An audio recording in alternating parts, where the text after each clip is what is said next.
اللي مفتقد الافلام الكوميديه او اي حاجه هيستنى تصريحات الزمالك بتاع كل يوم. نادي الزمالك للالعاب البدنيه اللي تحول نادي الزمالك للتصريحات الكوميديه. انا اسف لزمايلي الزملكاويه المحترمين اللي بيسمعوا الكلام ده، بس الحقيقي نادي الزمالك بقى بيعمل تصريحات كوميديه كل يوم، كل يوم بيطلع تصريح كوميدي قبل غير اللي قبله. يعني مثلا مره بيتكلم عن حكام الكاس يقول لك انا مش عايز فلان وفلان وفلان طب يا ابني انت بتقول عايز حكم بالاسم، وجاله الحكم بالاسم اللي هو كان عايزه اللي هو محمود بسيوني، اللي هو كان عايزه يحكم ماتش القمه عشان الاهلي ما رضيش يروحوا. ده ما علينا، تفاصيل صغيره مش دي القصه. كذلك طلع بيان عقد زيزو يخلص يوم 1/7. يا ابني هو حد كلمك؟ لا، عقد زيزو هيخلص يوم 12/6. طب خلصوه اي وقت. فانا هبص لك للموضوع ده من منظور مختلف تماما. يعني زيزو هيلعب مع الاهلي في كاس العالم للانديه اللي هو نادي مصري. طب ما بيراميدز زي نادي مصري، وانت قعدت تحارب تقول ده نادي مصري ولازم نقف جنبه. طب ما تقف جنب الاهلي يا اخي، ما هو نادي مصري يا اخي. تاني نقطة، زيزو المفترض انه ماضي مع الاهلي 4 سنين، يعني مضى 4 سنين، انت بتحارب عشان تخليهم 4 سنين لا شهر. ما هو كده كده يا ابني رايح الاهلي. هو انت بتحارب ان ما تودوش الاهلي؟ انت هتخليهم 4 سنين لا شهر، هو الشهر ده اللي فارق معاك؟ انت بتغلس عليه. يعني انت كل الفكرة انت بتغلس عليه ما تودوش كاس العالم.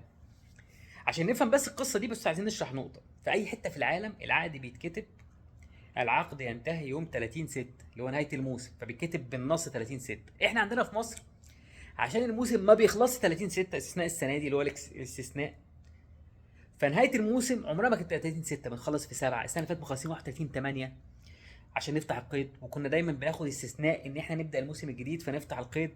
الفيفا قالت لهم ده على جثتي، مش كل سنة تاخدوا استثناء. فالسنة اللي فاتت اضطروا يخلصوا كاس يوم 31/8، وده اللي اكبر قال عن انسحاب.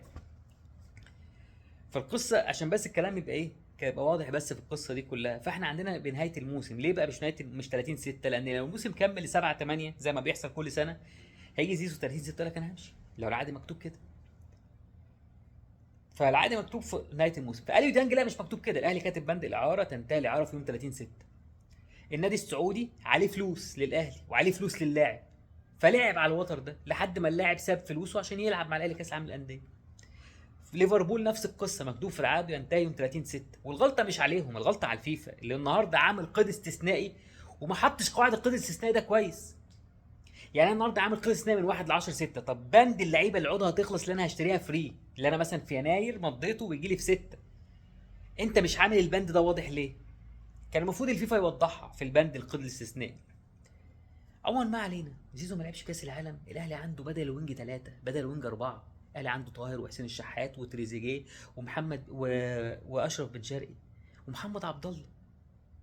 غير الوينجات عندنا كتير، مش هتقف على زيزو. يعني زيزو اصلا على ما يوصل ممكن ما يلحقش اول ماتش.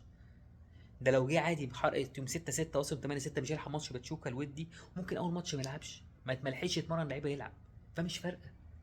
انت كده بتغلس على اللاعب، بتعمل الاهلي ما عملوش مع رامي ربيعه.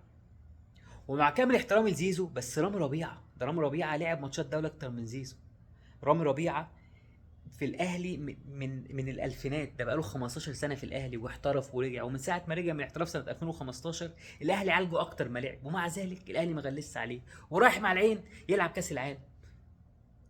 وانا ما عملتش كده معاه، رغم انه بعد قعد يقول لي برده 85 مليون و90 مليون والكلام ده كله. وانا بقى محتاج مساكين اكتر ما انت محتاج زيزو.